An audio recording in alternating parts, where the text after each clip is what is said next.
मित्रों, हमारे जीवन में कई बार ऐसा होता है जब हमें मुसीबतों का सामना करना पड़ता है। और वैसे तो सुख दुख ये तो सभी के जीवन में आते ही रहते हैं, लेकिन किसी किसी के जीवन में ये दुख का जो समय काल है वो इतना ज़्यादा लंबा हो जाता है कि व्यक्ति टूट जाता है और वो अपने दुख के निवारण के लिए कुछ ऐसे कदम उठाता है जिससे उसे दुख ही प्राप्त होता है। वो कहीं ना कहीं चमत्कार, जादू टोना, तंत्र मंत्र इनकी ओर चला जाता है और इन सब चक्करों में अपना शारीरिक और मानसिक शोषण करवाता है। अब आप पूछोगे कि भाई फिर इसका क्या उपाय हो सकता है? तो देखिए, किसी भी व्यक्ति को अपने जीवन में दुखों से, कष्टों से मुक्ति पाने के लिए ईश्वर की शरण में आना चाहिए। प्रभु श्री हनुमान जी की आराधना करनी चाहिए।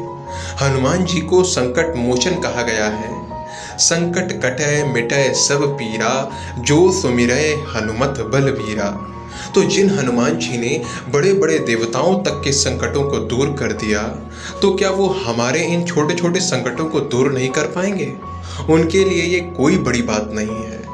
आप एक बार सब कुछ छोड़कर प्रभु श्री हनुमान जी की शरण में आकर तो देखिए। मित्रों, आज के इस वीडियो में हम आपको हनुमान जी के एक ऐसे मंत्र के बारे में बताएंगे जिसको जाप करने से आप अपने सारे संकटों को दूर कर सकते हैं। इस मंत्र के जप से काल्प सर्प दोष, पितृदोष, मांगलिक दोष, साढ़े साती जैसे कुंडली संबंधित दोषों से तो मुक्ति मिलती ही है। इसके साथ ही भूत बाधा, बहुत तरह की शारीरिक और मानसिक बाधाएं, पीड़ाएं सब दूर होती हैं। और वैसे भी यदि आप हनुमान जी की शरण में आते हैं, उनके चरणों को पकड़ लेते हैं, तो बाधाएं, विपदाएं कितनी भी विशाल क्यों ना हो, आपके सामने वो टिक ही नहीं सकती, क्योंकि आपके पास प्रभु श्री हनुमान जी का बल होगा। मित्रों, आज हम जिस मंत्र के बारे में बात करने वाले हैं वो गुजरात राज्य के बोटाद जनपद में स्थित श्री कष्टभंजन हनुमान जी मंदिर से जुड़ा हुआ मंत्र है। ये मंदिर बहुत प्रसिद्ध है, इसकी ख्याति दूर दूर तक है। यहाँ प्रभु श्री हनुमान जी को कष्टभंजन के रूप में जाना जाता है। इस मंदिर का क्या रहस्य है, इसकी स्थापना कैसे हुई, ये भी एक रोचक इतिहास है।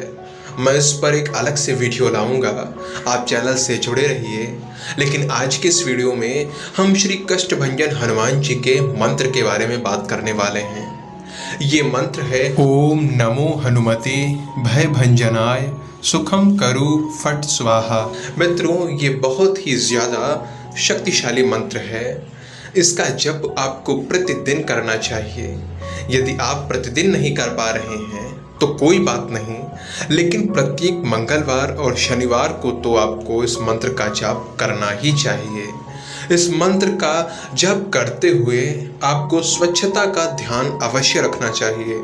आप सुबह नित्य कर्म स्नान आदि से निवृत्त होकर स्वच्छ वस्त्र पहन लें और हनुमान जी की प्रतिमा या फोटो के सम्मुख बैठ जाएं और धूप दीप के बाद हनुमान जी को भोग लगाइए। भोग में आप बेसन के लड्डुओं का भोग लगा सकते हैं या जो भी श्रद्धा भाव से आप लगाना चाहें भोग के रूप में वो लगा सकते हैं।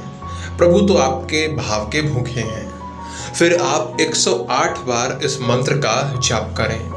आपके पास जपमाला तो होगी ही, यदि नहीं है आपके पास जपमाला तो आप उंगलियों पर भी गिन सकते हैं, लेकिन उंगलियों पर गिनने से आपका ध्यान भटक सकता है। तो इसीलिए जब आप मंत्र जाप का मन बना ही चुके हैं तो आपको एक जपमाला ले लेनी चाहिए। मित्रों, इस मंत्र का जाप बहुत फलदायी माना जाता है। आप शुद्ध मन से इस मंत्र का जाप करेंगे तो कुछ ही समय में निश्चित रूप से आपको इसका प्रभाव देखने को मिलेगा। प्रभु श्री हनुमान जी की विशेष कृपा आप पर होगी। बस इतना स्मरण रहे कि मंत्र जाप करते समय आपका मन न भटके, अधिक से अधिक आपका मन प्रभु श्री हनुमान जी में लगा रहे। उनके चरणों का ध्यान करते हुए ही आप इस मंत्र का जप करें। इस मंत्र के जप से आपको जो भी लाभ हो या कभी आपने जीवन में इस मंत्र का जाप किया हो और आपका अनुभव क्या रहा है, वो सब कुछ आप नीचे कमेंट बॉक्स में लिखकर बता सकते हैं, ताकि अन्य लोग भी आपकी बातों से प्रेरित हों, हनुमान जी से जुड़े, उनकी भक्ति करें, तंत्र मंत्र जादू टोना से बचकर प्रभु श्री हनुमान जी की शरण में आ जाएं। जय जय सिया राम, जय जय प्रभु श्री हनुमान जी।